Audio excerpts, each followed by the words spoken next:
Hey, what's up, everybody? It's Flux. Thought I'd do a video for you on song structure in a hip hop beat using just Maschine to show you how you can arrange your beat in a way that's going to work for an artist, and how you can rearrange it afterwards if you need to change things up, and also how to understand why we do things that we do. So what I've got here is got this beat that I made up a while back, and I've already laid it out and I've labeled all the scenes so that you can kind of see how I have this thing set up. All right. Now you'll see I have start here, intro, and then it goes verse 1, and there's some alternates on these verses. Then it goes to a hook, bridge out, verse 2, and then alternates on that verse, hooks, and then outro. What I wanted to talk about is the fact that you really don't have to, for one, you don't have to hold true to any simple formula. This is really basic way of laying out a hip hop song, but in no means should you have to structure every song the same way. People talk about 4-16-4, or 4-16-8, whatever. Basically what they're talking about is your intro, how many bars it's going to be, then how many bars is your verse going to be, then how many bars is your hook going to be, and then how many bars will your next verse be, so forth and so on. One thing that's important is making sure, for one, that your MC understands how to count bars. If you're working with a newer artist who hasn't had a lot of work in the studio, or maybe he's been writing, but he hasn't been thinking about writing songs, he's been more like battle rapping or whatever, you'll probably have to show them and help them understand why they need to be able to count bars. Counting bars is not just, a tag word to say to make you sound cool. It's a song structure element, and knowing how many bars a verse is aids us as producers in constructing better sounding songs. A lot of the times you'll hear people make beats that are, they may sound like 4-bar loops over and over and over again, or don't sound like there's a lot of variety going on in the beat. And in some cases that may work for the song. Some MCs are just that good to where that you don't want to take away from them at all, and you want that, kind of monotone beat. You want that beat that stays steady and doesn't do a whole heck of a lot. But a lot of the time, to make your beats sound better, you should have variety in there. You should have change-ups. You should have drops. You should have things going on that are going to build emotion in the track. So what I'm going to do is I'll play this beat real quick, and I'll stop it and I'll kind of explain what's happening. The first part is obviously the intro, and it starts with just a simple vocal sample. Oh, I should probably be highlighting this. Okay. Oh, let me start from the beginning too.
So what I wanted to show you there is you have the intro, the drums kind of come in while the intro is running, and then the samples and the sub bass come in, and that's when the MC is supposed to start rhyming. And this is, each one of these scenes right here is 4 bars, so this would be 16 bars right here, okay? And then it goes into a hook. You'll notice that the drum pattern is not the same throughout. This is a really basic beat. This is a really, I didn't need a lot going on because I knew what the MC was capable of, and I knew what he was going to be doing, and the way he does his subs, his dubs, and he also just the way he tends to fill out a track. I knew that I didn't want to get too busy on the track. A lot of times, us producers, there's a lot that we can do, and sometimes we like to just jump out there and say, I can do all this, and then we put it all out there, and next thing you know, the track is way too busy for our own good, and it ends up clashing with the MC. You don't want to try to overpower your MC. You want to showcase your MC. You want to make your MC look good. And the way you do that is by, catering to how they sound. So instead of making a lot of sample changes, a lot of different chops, instead of doing those sorts of varieties, instead what I did is just minor drum change-ups. You'll notice over here, I think, let me highlight this. I think you'll hear some flams and whatnot on the snares.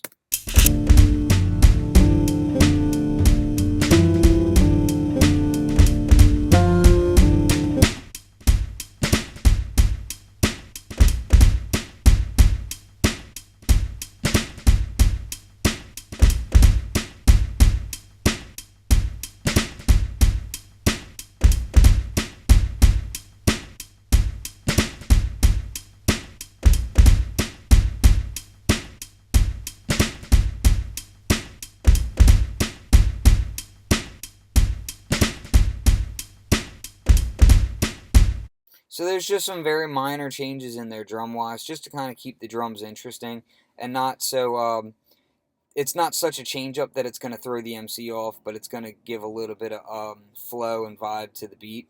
The hook on this is really short, so it's just this little vocal sample, Let me start that over. Oh, forgot. I got things running through other things.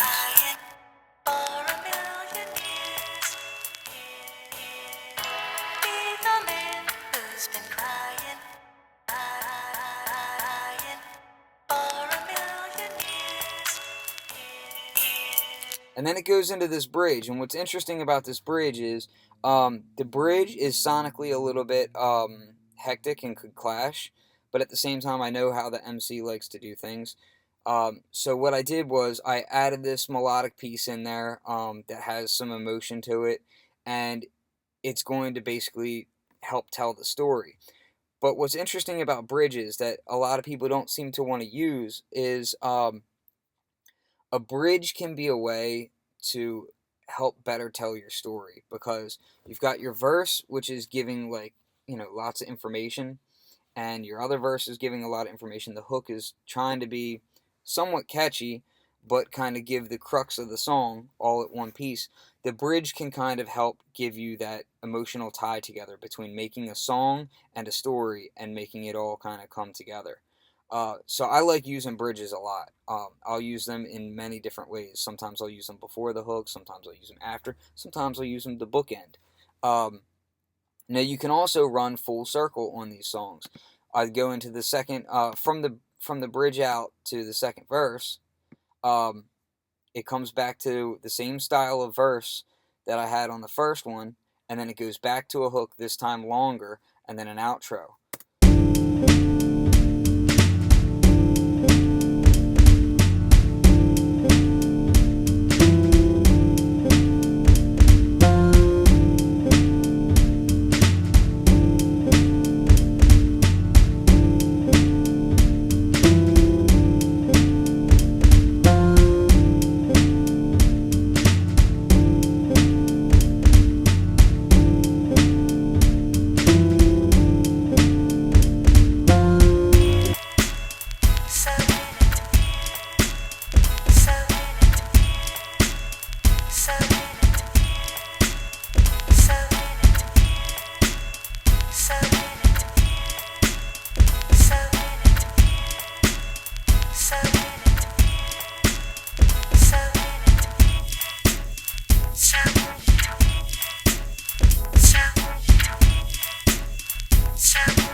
So it would just fade out from there. And like I said, I'm keeping this one really, really basic. One, because it's a nice short beat, so I can do the video short, and two, because it just kind of shows you the needed changes. Okay, because obviously you could add on or change from here.